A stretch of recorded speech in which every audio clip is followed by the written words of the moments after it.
we should always take our destiny in our own hands.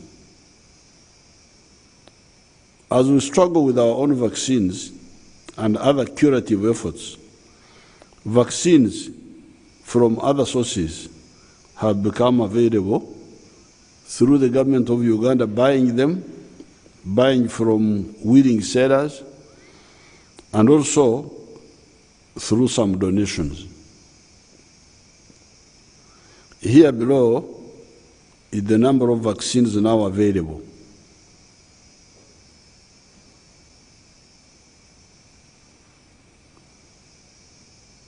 The vaccines received now, AstraZeneca, 4.5 million. Pfizer, these are doses. Pfizer, 1.6 million, or roughly 1.7 million doses. Moderna, 647,000. Sinovac, 1 million. Sinopharm, 346,000. Johnson & Johnson, 1.4 million. Many of the vaccines need to be given twice. Now, by end of December, we shall have received 23 million doses of vaccines would have been acquired. The Johnson & Johnson vaccine is only given once. Therefore, the Johnson & Johnson 1.4 million vaccines will vaccinate that same number of people. While the AstraZeneca, Sinovac, Sinopharm, Pfizer, Moderna, types of vaccines will cater for about 11.4 million people. Therefore, by the end of December 2021, more than 12 million Ugandans will have been vaccinated out of the 21 million that will have to be vaccinated. Most crucial is that within the 12 million, there are the 4.8 million frontline and vulnerable categories that will act as the fire break. Australia, the Banyankole had that technology. When fire was coming from outside, from the bush, you would either use fire to create an already burnt patch, it's called Australia, so that when the wildfire comes, it can't cross this patch which is there. These days we have people, big farmers have roads around the farms, and that road becomes a fire break. When the fire comes, it can't jump. So our fire break, our Australia, are the 4.8 million. This is the belt, the fire break. Road or Ruhira, they call it in Nyankole, a burnt part that you create around the farm, stop wildfire from entering the farm. These 4.8 million include the following: teachers and non-teaching staff in education institutions, security personnel, health workers, market and bar workers. I hope they were included. If they were not, they should be included. If I'm working in a bar or working in a market, definitely I am a front line. I am more than front line. I am actually in the battle itself. So the bar workers and not the bar attendants, not the ones who come to drink, but the ones who work there, they should be included. The guards who sell in the market, because they are there all the time, they should be included. Now, once those are included, it may go slightly beyond 5 million. The health workers, market and bar workers, they were not in the 4.8, but the minister will include them. Students of post-secondary institutions, adults of age 50 years and above, and those below age 50 years, but with comorbidities, diabetes, HIV, blood pressure, cancer, etc. So the number may be slightly more than 4.8 if you include some of these other people, but these are the core. All these must be fully vaccinated by the end of December, so that we open schools and the rest of the economy by January. That's what we want to do. It is now possible to do this. Resume full throttle activities of life and economy with rational safety. You do things when you are rationally sure that I have minimized the risks. Many of the vaccines needed to vaccinate the more than 12 million people, including the core 4.8 million, are now available. Right now, there are 4.7 million vaccines, enough to vaccinate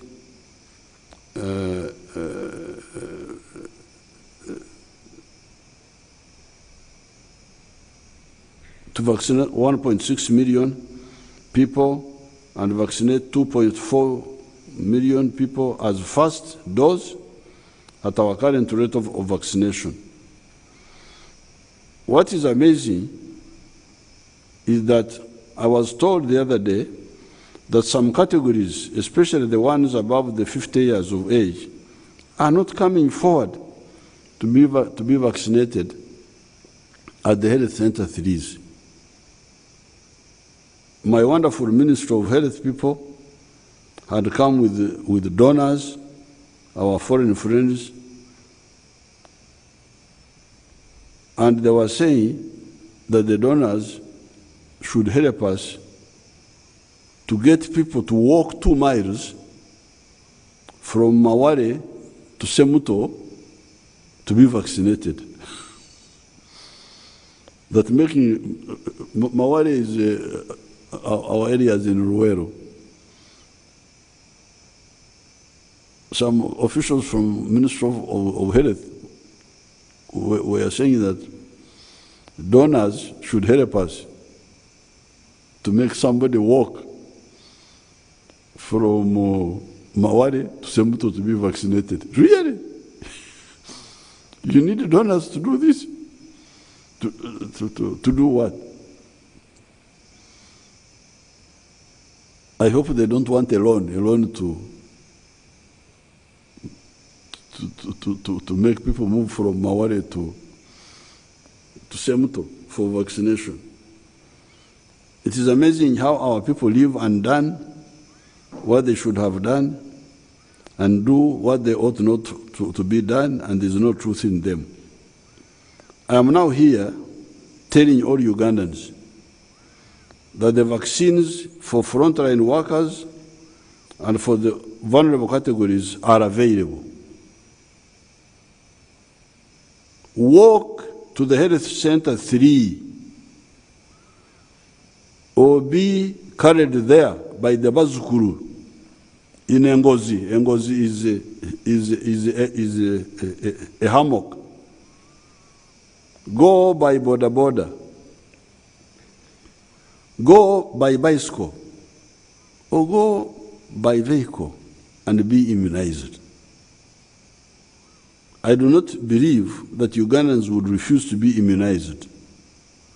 They were simply not told.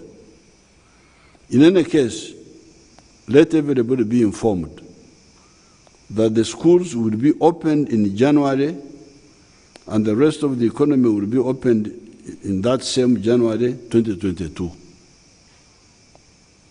Although the teachers are being vaccinated, we rejected the irresponsible idea of opening schools now, because most of the learners are day scholars. They study and go back home every day. The children somehow seem to manage the corona reasonably well to survive it. It is the adults or those with comorbidities that seem to be vulnerable. It was therefore criminal to propose that we open schools without vaccinating the vulnerable parents and grandparents. We would have ended up losing many thousands of people. We would have ended up with the children-headed homesteads like the ones we had under AIDS, where AIDS killed many of the sexually active people, hence leaving only the children and their grandparents in their homesteads on Maka. With corona, it would have been worse because both parents and grandparents would die. And some have died. I know some parents who have died in their 40s and grandparents who have died in their 60s, 70s, and so on. That is the nonsense about opening schools without widespread vaccination. All the complications that come with school closure, teenage pregnancies, loss of study time, etc., are reversible. But death is irreversible. Young mothers can go back to school and study later. Adults can study. Dead people do not do anything. Now that we have the vaccines, all the eligible categories come out and be vaccinated so that we open the schools and the economy in January 2022. Even if you do not come for vaccination, we shall open the schools and the economy in January. If anything goes wrong, if you get harmed by corona when it was wholly avoidable, the moral responsibility will be yours or that of the more informed members of your family that should lead you to what is needed. Probably one exception is that the political leaders in the sub-counties could identify the judges that can no longer move, whom the vaccination team could find at home. There is a picture, I don't know whether there is a picture of 3 days ago with my Tatenkazi, Senga, Patano aunt, Erna Kakwanjira, I don't know whether they got it. Possibly 103 years old, who when I went to see her, she thought I was a doctor. When I went to see her, she said, oh, these are the type that you should find at home, the ones of 199, 95. The vaccination team could find those at home, but not the ones of 50 years. A man of 50 years, a person of 50 years can walk to the health center. 60 years. The Musevens of 70s, I'm here. That they should find me at home also. Even those of the 80s can go to the health center. This should move to the health center 3 and be vaccinated. Because I was told by the Minister of Health people that they are vaccinating every day. Every day they are there. They are vaccinating. Health center 3.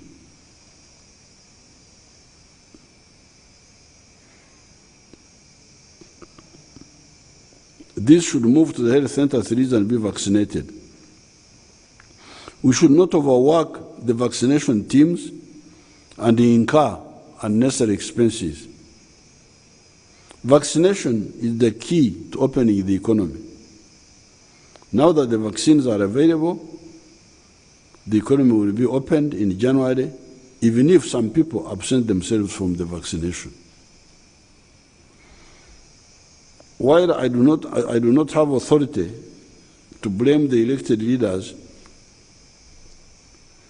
LOC 3 chairpersons, district councillors, MPs, etc., I have full authority over the sub-county chiefs, the Miruka chiefs, and the GISOs. Use your contacts to ensure that all adults beyond 50 years in your area are vaccinated, as well as the other frontline workers enumerated above. If there are people not vaccinated, I will hold you accountable. The Gombora chief, the Buruka chief, the GISO, these are government employees. The others are political leaders. They are elected by those who elected them. So, if they don't work, it is their electors who will blame them. But for the 3, the Gombora chief, the Muruka chief, the GISO, I'm not blaming now. Oh, that's my aunt. That's my aunt, 103 years. This is the one they should find at home. Because when I came, she said I was a doctor. Is this a doctor? She couldn't recognize me. Okay, thank you very much.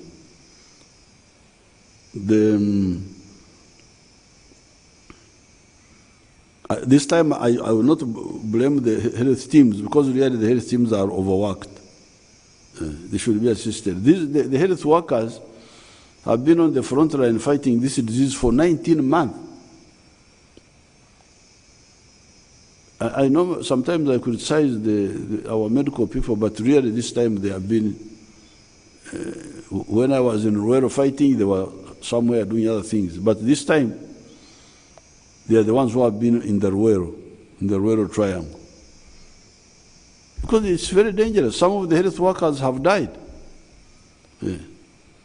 A single carelessness can cause a big problem for and they are always dressed up, covered as if they are going to the moon. When I put in this mask for a little time, I almost feel like dying. So you can imagine somebody dressed like that for such a long time. And the day after, this is 19 months. It's 19 months. So really, I don't like the okwejiza. Wanyankwele call it okwejiza. Abaganda bakita andozo okwekoza. Somebody to pretend that I can't do something when in fact he can do it.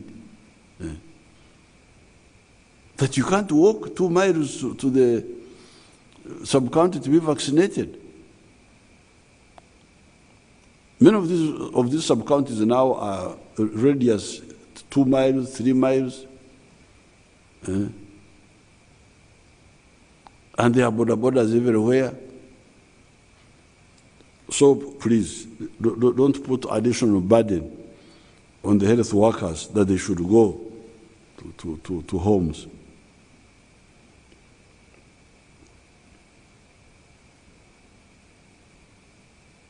I cannot overtask the vaccination teams to go to people's homes. The relatives, the sub-county chiefs, the Miruka chiefs, and the GISOs should be the ones to whip the people to go for the vaccination. The vaccination teams should only go for the judges of 95 years and beyond if they cannot really move. Because even my aunt, I got her from Zimbabwe, she came all the way to here. That's why I took a picture with her. And she came for, so even the judges can move. But in case they can't, at least those ones, the ones over 195.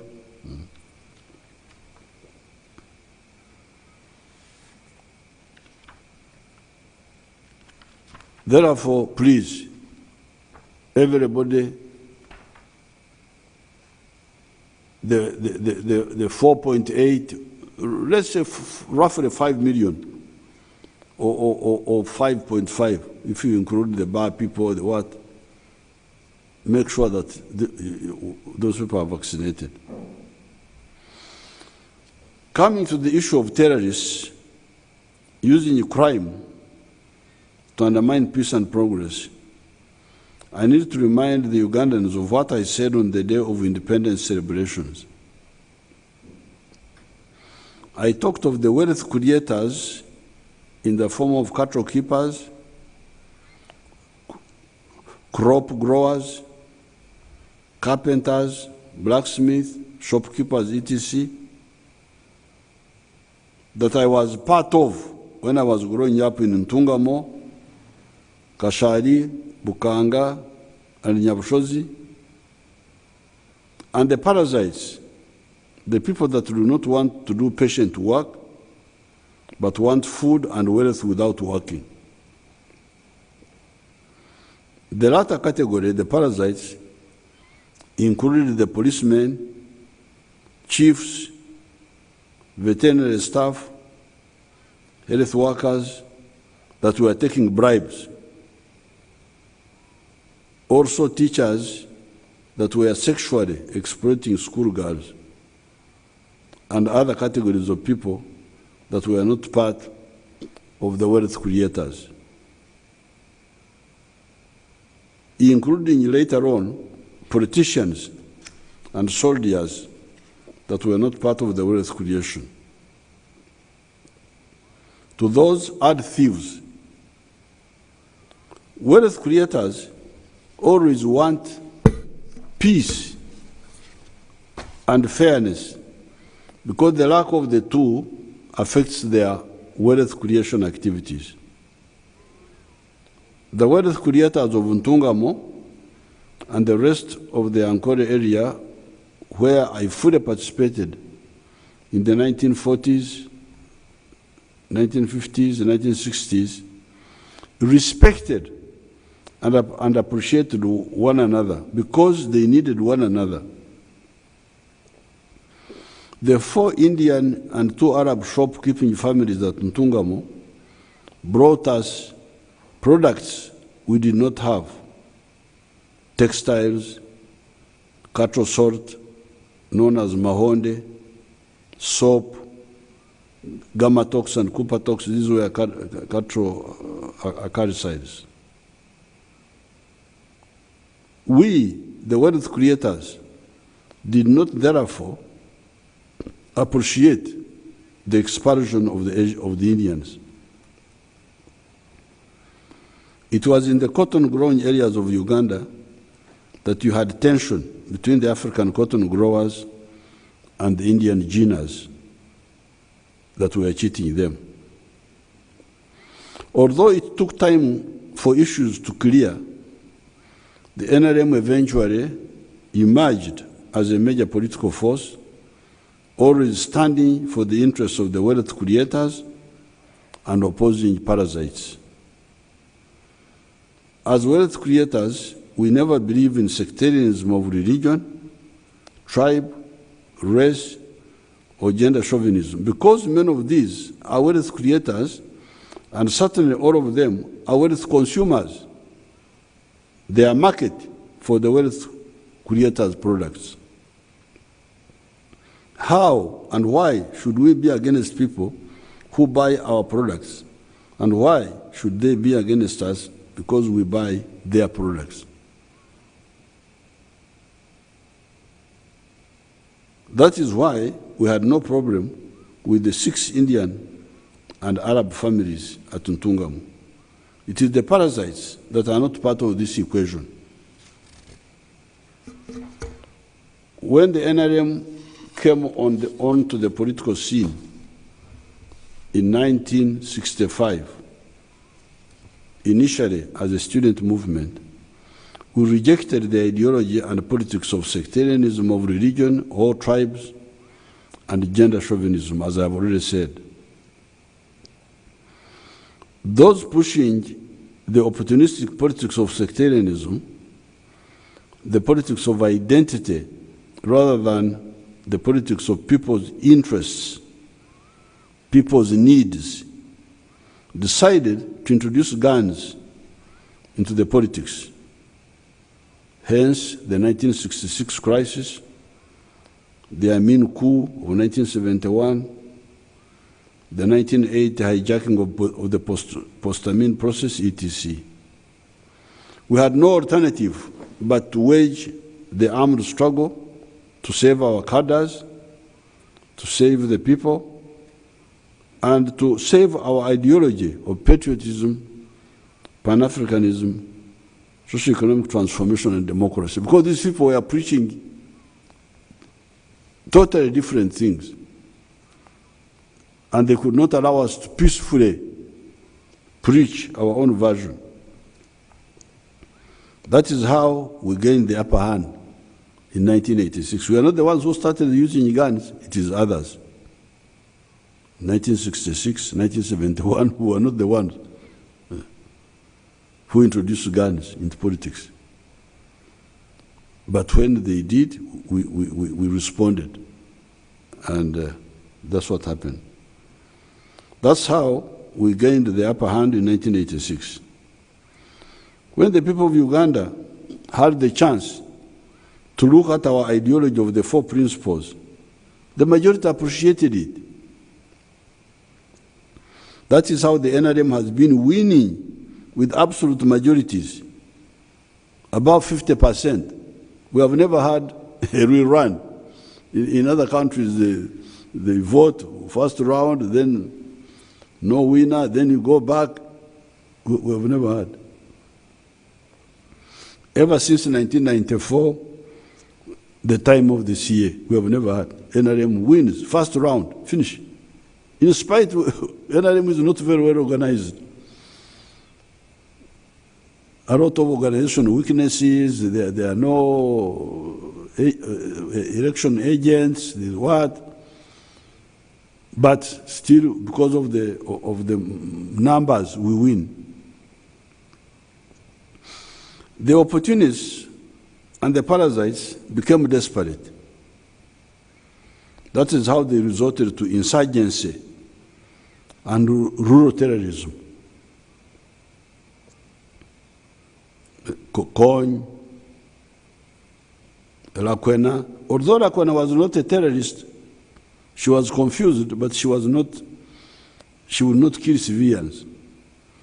But the others were all terrorists. Kony, Foba, UPA, Kirimutu, Itongwa, ADF, Western Nile Bank Front, etc. These were using insurgency with terrorism. Insurgency in the bush, but using terrorism, which means indiscriminate use of violence, especially on soft targets and armed civilians. When you attack, you become a terrorist when you attack an armed civilians. If you want to be a rebel and fight the army. then we shall call you a rebel fighter, but not a terrorist. You only become a terrorist when you attack somebody who is not armed. This is the difference. People think that all rebels are terrorists. No, you can be a rebel, but not a terrorist. You have committed treason, you have rebelled. You shall be tried for treason because you are trying to overthrow the Constitution. But at least you are fighting soldier to soldier. So, you have committed treason, you will be tried for that, but not for terrorism. Terrorism is when you use violence on non-combatants, on civilians, soft targets.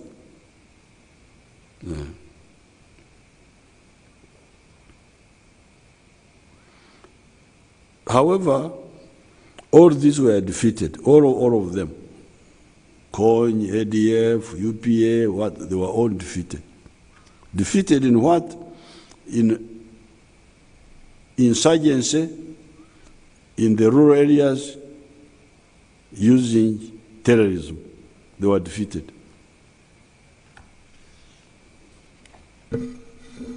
The last to be defeated was ADF in 2007 in the Semlik National Park. ADF also tried urban bombings in the years 1997 to 2001. That campaign was also defeated. In those 3 years, ADF planted 30 bombs, killing 147 people by this method. Then later, starting in the year 2012, ADF started killing Muslim sheikhs who did not agree with their confused ideology. Altogether, 8 sheikhs were killed. Also killed by a combination of ADF and possibly other actors were Joan Kagezi, the prosecutor, Deputy Inspector General of Police Kawesi, Abiriga, Member of Parliament, and Major Chigundu. There were also other murders not connected with ADF, possibly, like the murders of women in Entebbe, Zana, Nansana, and the New Year's Day killings in Iksojo, in the Masaka region. Some of these killers were arrested or even killed, like Chidawalime of the Iksojo killings. He was killed and the whole group was wiped out. Also the killers of Susan Magara, whose parents had paid the ransom demanded, were arrested and some were killed.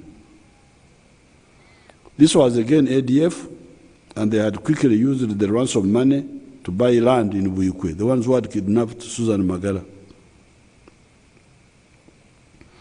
74 suspects were arrested and were put before court as a consequence of the ADF actions.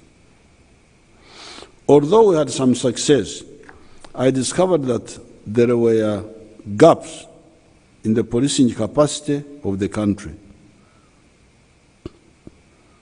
The counter-insurgency capacity of the country was robust and impregnable. By 2007, that capacity was fully built.